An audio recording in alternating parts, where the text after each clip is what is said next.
Hello everyone, welcome back.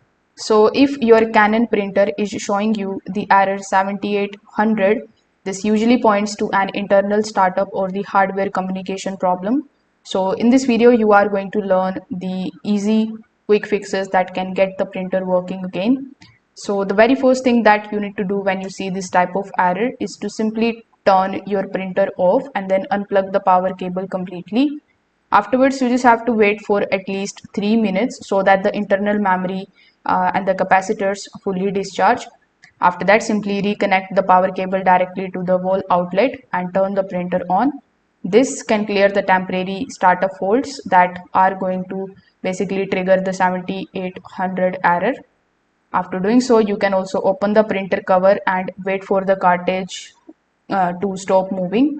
After that, you just have to carefully remove all the ink cartridges, and here you need to check for loose installation, any kind of ink leakage, any kind of dirty electrical contacts, or empty damaged cartridges.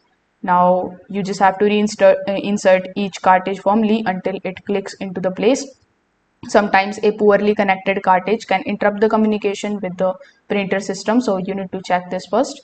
Now if your Canon model has the removable print head, you just have to take it out carefully and inspect the gold contacts.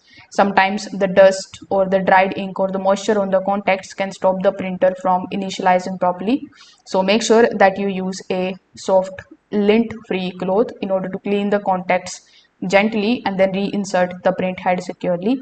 So you can try these easy fixes and let me know if anything works for you. Thank you.